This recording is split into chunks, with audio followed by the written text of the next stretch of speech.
What's up, guys? Today I'm going to be showing you the basics of Adobe Premiere, how to start your first project, a little guide around the UI, all the different tabs and windows in there because it can be a lot to start out with, and also how to export your first project. You can see the little timer ticker down here. This video is a little bit of a long one, so grab yourself a beverage, maybe microwave some popcorn because this is going to be a long one. So let's jump right into it. Now, before we even launch Premiere in the first place, we are going to create a project folder. So I'm going to right click on my desktop or wherever you want to put your folder, whether that's on a drive or an SSD or something, and I'm going to create a new folder. I'm going to name this using the organization method I do by putting the date. So today's date, the time of recording this, is 2024 of April, and it's the 1st. And then I'll put my name and the name of the project I'm working on. That's how I like to organize things. It makes things simpler. If you just label it once right at the beginning, then you never have to worry about it and you won't be guessing yourself later on. Now, inside of this folder, I'm going to create a couple more subfolders.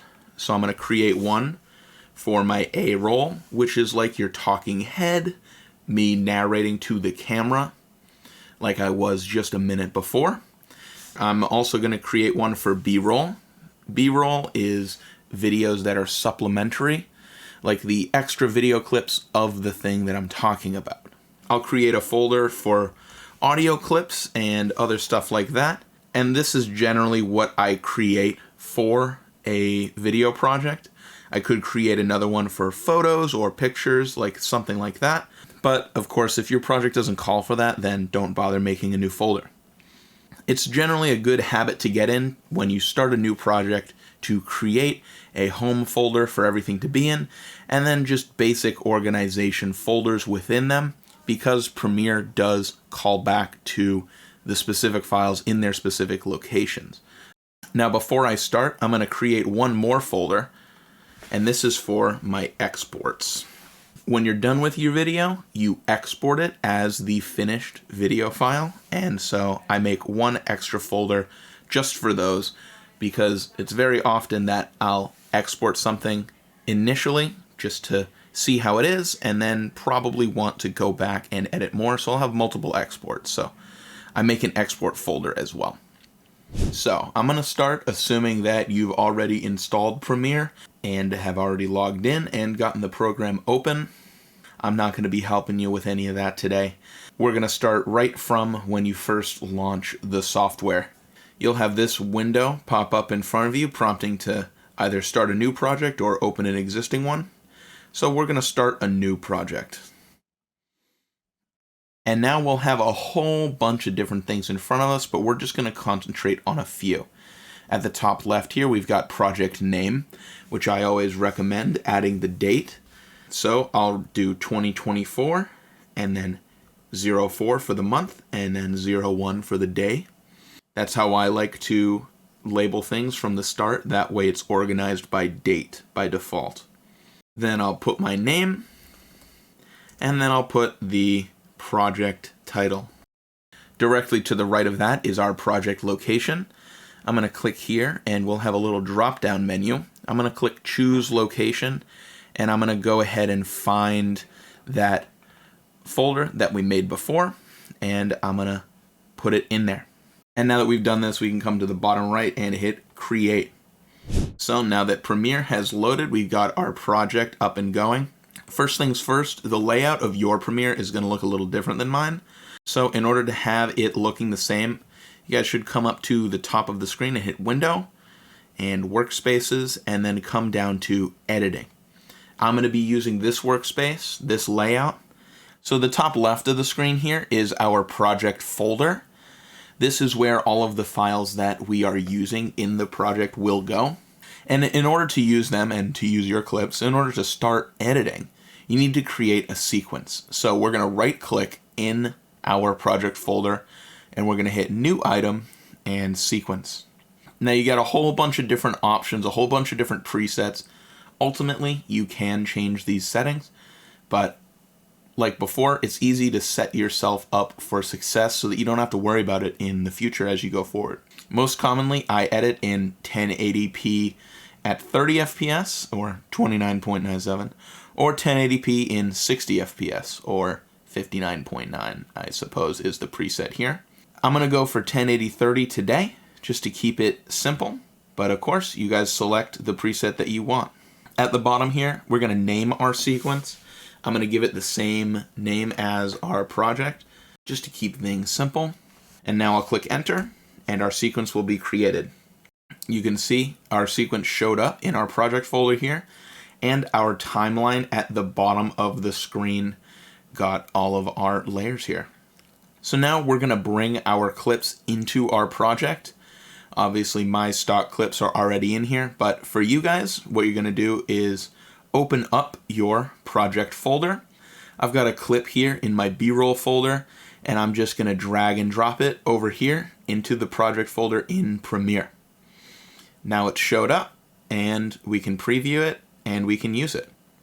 Now to start editing, we need to get our clips into the timeline, and there's two ways to do this. First of all, you can edit the clip in its source. So you do this by double-clicking, and we can see our window up here towards the middle opened up with our clip in it. As we can see, this is what my clip is. It's just a little zoom in on the pair of shoes here. So I want to like trim the edges. I'm not really feeling the whole zoom. So I'll go to where I want the in point to be and hit the I key on my keyboard. And then I'll go over to where I want the output to be. So I'm going to cut it right about there, and I'll hit the O key for out. And then you can do one of three things. You can click and drag from either of these little buttons here at the bottom to drag video only or drag audio only, depending on what you want to do, or just drag it from the video preview itself down into your timeline. Now, as you guys can see, we got this pop-up because our sequence settings that we made earlier, how I made my project 1080p at 30 FPS, doesn't directly match this first clip here. Premiere will prompt you to have your sequence settings match whatever the first clip you bring in is. I must have filmed it at 1080-60, so it's asking me if I want to change my sequence settings to match this clip. I'm going to keep the existing settings because I want it to stay 1080-30, but you should keep this in mind in case you don't change the right settings or you don't realize something like that. So I'm going to keep existing settings. This panel here on the top right is your preview of what is on the timeline. So we have no clips, and then we have our one clip we brought in, and then we have no clips after it. But I think we have a bit of a problem. This is super zoomed out. It's going to be pretty difficult to really do anything of meaning. So we're going to need to zoom in. In order to zoom in on the timeline, you could of course grab this bottom bar and drag it in and out, but that takes precious time and coordination. You can simply hold the Alt key on your keyboard and scroll, and you will zoom in and out depending on the way you are scrolling. I'm going to zoom in quite a bit so I can be nice and precise. And you can do the same thing with the audio and video layers. If you go over here on the left side of the timeline, you can hold Alt and scroll to make your layers bigger or smaller. I'm going to do this to both the video and audio layers, make them substantially larger so we can really see what's going on. Now I want to start editing my clip, so we're going to use the different tools that we have here in Premiere. On the very left side of my screen, we have our toolbar and all of the various tools that we have. By default, we have the selection tool, which is hotkeyed as V. So if you're on a different tool and you click the V key, your cursor will change, and now you can use the move tool to move your clips here on the timeline. Aside from that, the most important tool definitely is the razor, which is hotkeyed with C on your keyboard. With this, you can cut a clip simply by clicking wherever your cursor is. And so you can swap back and forth by clicking C and V to cut your clip, and then use the move tool and click and drag on the edge to trim it. I'm not going to go into depth in all the tools. That'll be another video for another day. But I wanted to make sure that I showed you guys the selection tool, and the razor. Now, one more thing I wanted to show you guys is how to use the effect controls. If you come up here to this tab, you'll see you can actually select different tabs within the one area. So I've gone and clicked on effect controls, but I don't have anything selected. So I'm going to use the move tool and click on our clip, and you can see all of these settings come up. Now this can be a lot to comprehend at once. There's so many different things, and once you start adding filters, there's even more, but you take it little by little. I think it's pivotal to understand that you can add some basic effects. You can adjust the volume levels, increasing or decreasing its decibels. And up at the very top, you can adjust your clip's position within the frame. So these are its coordinates. Because it's 1920 by 1080, its coordinates are half of that. And as I adjust these numbers, you'll see in the program preview that it's moving around. I can move it side to side. I can move it up and down. I can increase and decrease the scale. You can give it a rotation. You can adjust all of those attributes of it. You can also do things called keyframing to set these different settings to go off at different times and change over time. But we'll get onto that in another video. We've already talked about too much today. But with the keyframes, you guys can see this little icon here actually shows what a keyframe is. The audio was automatically set to be a keyframe. And I didn't necessarily want to do that because we're not into keyframes yet. So you can click the little stopwatch icon here to actually turn it off. Turning off your keyframes for that setting will delete all of the existing ones, so it'll prompt you to double check, but I'll hit OK. So now I can freely adjust the audio level of the clip without it being keyframed. Now, just for example's sake, let's say that we're all done editing, we've got our finished product, we want to export what we've made. You're going to want to come down onto your timeline, find your start point, and right-click and hit Mark In. And then you can go on your timeline, find your output point, and hit Mark Out. This will create in and out points, just like we did when selecting the clip source, to export. That way we only export the bit that we want. Now before we export our project, we're going to save it. The hotkey for this is Control S, and because we created our project earlier, it saved our project as what we created before. If you want to do it manually, you can come up to File, and then hit Save, or you can hit Save As, and you can save it in a new location with a new name if you'd like. But I'm all set with that, so I'm going to hit Cancel. Alright, so we've edited our clips, we've set our in and out point, we've saved our project. Now let's finally export. We come up to the top left and hit Export, and then we'll have a new page to be on. The main things you'll want to pay attention are these bits in the middle.